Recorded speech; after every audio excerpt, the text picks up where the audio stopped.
नमस्कार। सचेतन के विचार के इस सत्र में हम आप सभी का स्वागत करते हैं। हम विचार के सत्र में इन दिनों मनुष्यत्व पे बात कर रहे हैं। मनुष्यत्व का अर्थ होता है कि मनुष्य जीवन का मिलना। और इस सृष्टि में लाखों योनियां हैं, पर केवल जो मनुष्य है, मनुष्य ही वह प्राणी है जिसमें सत, चित और आनंद का विकास संभव है। यानी सत का मतलब होता है सत्य या अस्तित्व, यथार्थ को जानना, जो आप कर्म कर रहे हैं उसकी शुद्धि का बोध होना। कल हमने चर्चा किया था सत्य के बारे में। चित्त यानी चेतना। चेतना का अर्थ होता है जागरूकता, ज्ञान या विवेक की वृद्धि होना। और आनंद का मतलब होता है परम सुख, आत्मा से जुड़कर प्राप्त होने वाला शाश्वत सुख। जीवों में जो 84 लाख योनियों में केवल मनुष्य ही एक ऐसी योनि है जो आत्मबोध, मोक्ष और ईश्वर की प्राप्ति की दिशा में आगे बढ़ सकता है। यह एक संदेश है। मनुष्य का जीवन एक संदेश है, मनुष्यत्व एक संदेश है। मनुष्य का जीवन कोई संयोग नहीं है। यह एक विशेष अवसर है हमारे जीवन में, जिसमें कि हम सत्कर्म करें, आत्मबोध करें, दिव्यता की ओर बढ़ें और एक सच्चा मानव धर्म की ओर हम अग्रसर हुए। कल हमने सत्य के बारे में बात किया था। आज हम चित्त के बारे में बात करते हैं, विचार करते हैं। चित्त का अर्थ होता है बोध, जागरूकता और आत्मचेतना। यह हमारे पास एक शक्ति है जो अन्य प्राणियों से हम सभी को अलग करता है। चित्त क्यों विशेष है? आप ये देखिए, केवल मनुष्य ही एक ऐसा प्राणी है, एक ऐसा जीव है जो यह पूछ सकता है कि मैं कौन हूं, मैं क्यों जन्म लिया हूं। क्या यह जीवन सिर्फ खाने पीने, कमाने या मरने तक ही सीमित है, या इसके आगे भी कुछ है? दूसरे जीव केवल जैविक जीवन जीते हैं, पर मनुष्य में यह क्षमता है कि वह सोच सके, समझ सके और अपने आप को बदल सके। चित्त की कुछ विशेषताएं होती है। यह केवल जानकारी नहीं देता आपको, कोई चीज आप देख रहे हैं और उसकी जानकारी दे दिया, या कोई चीज सुन रहे हैं उसको उसकी जानकारी दे दिया। यह ज्ञान देता है। जो भी चीज देख रहे हैं, सुन रहे हैं या जो भी चीज कर रहे हैं, अगर आप उसमें चित्त लगा दीजिए तो वह ज्ञान बन जाता है। यह हमें केवल तर्क नहीं देता है कि ये सत्य बोल रहा है, असत्य बोल रहा है। यह एक विवेक देता है। विवेक का अर्थ होता है जिससे हम कि सही और गलत का फर्क कर पाए। और सबसे बड़ी बात, वह हमें भीतर की यात्रा पर ले जाता। हम सेल्फ एनालिसिस करना, सेल्फ रियलाइजेशन करना, किसी चीज को सीख सकते हैं। तो ये चित्त है। और चित्त जब जागृत होता है आपका, तो हमें अपने भीतर के जो आत्म स्वरूप है, जो ब्रह्म है, जो स्वयं है, जो ईश्वर है आपका, उस सब चीज को आप पहचान सकते हैं। जैसे ही चित्त की जागृति होती है, वो बाहर के सुख दुख से हम ऊपर उठकर शांति और संतुलन की ओर बढ़ते हैं। कोई ज्यादा फर्क नहीं पड़ता बाहर की दुनिया से। हमारी जो शांति है वह कितना है, हमारे अंदर संतुलन कितना है, यह ज्यादा फर्क पड़ता है।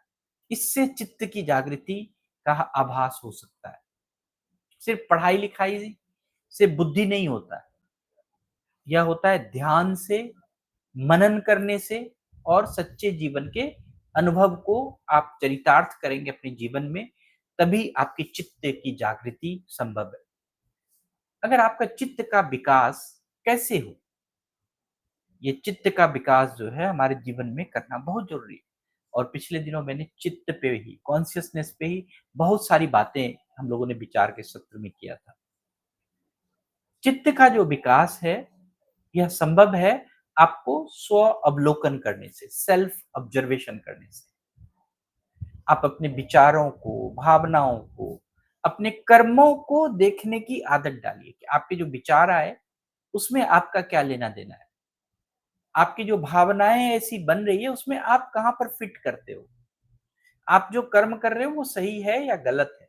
अगर आप इन सब चीज़ों को देखेंगे, तो आपका स्वयं का अवलोकन होना शुरू हो जाएगा। मैं यह क्यों सोच रहा हूँ? यह प्रश्न आपकी चेतना को जागृत करता है। मैं यह क्यों कर रहा हूँ? जैसे ही आप स्वयं से प्रश्न पूछते हैं, तभी आपका जो है स्व अवलोकन शुरू होता है और चेतना की जागृति, चेतना का विकास शुरू हो जाता है। चेतना का विकास संभव है आपको मेडिटेशन से, जो हम लोग प्रतिदिन सचेतन में करते हैं। नियमित ध्यान, मन में शांत होता है, आपको शांति भी होती है। भीतर की जो चेतना है, वह प्रकट होती है आपके ध्यान में। चेतना का विकास संभव है सत्संग से, अध्ययन से, विचारों से, अच्छे विचारों से। उपनिषद, गीता, जो भी आप कुरान शरीफ, जीवन की जो भी जीवनोपयोगी ग्रंथ है, उसका अध्ययन कीजिए। उससे आपके विवेक को विकसित करने का माध्यम मिलेगा और आपके चेतना जो है अपने आप जागरूक होना शुरू हो जाएगी। सत्य और नैतिकता का पालन करने से ही आपका चेतना जागृत हो सकता है, जो हमने कल बात की थी। चित्त तब विकसित होता है जब हम अपने जीवन में सच्चाई, करुणा और विनम्रता को अपना लें। तो चेतना अपने आप जागरूक होने लगती है। चेतना जागरूक होती है आपकी सेवा के भाव से, निस्वार्थ सेवा। हमारे भीतर मैं को कम करिए और हम की चेतना, बहुत सारे लोगों को देखने की चेतना को बढ़ाइए। और लोग हमारे साथ जो जुड़े लोग हैं, उनको कैसे हम देखते हैं, कैसे उनके साथ हम सेवा का भाव रखते हैं। अगर यह चीज़ हो, तो हमारी चेतना अपने आप विकसित करेगी। तो यह एक सुक्त वाक्य है, जो मैं आपको कहना चाहूँगा कि चित्त का जो विकास है, वो आत्मा के दर्पण को साफ करता है। आपके आत्मा में, आपके अंदर जो भी कोई भी मैल है, किसी के प्रति कोई भी भेदभाव, जो भी चीज़ है, अगर आप चित्त के दर्पण में झाँकेंगे, तो आपका आत्मा जो है स्वयं आप साफ होते जाएँगे।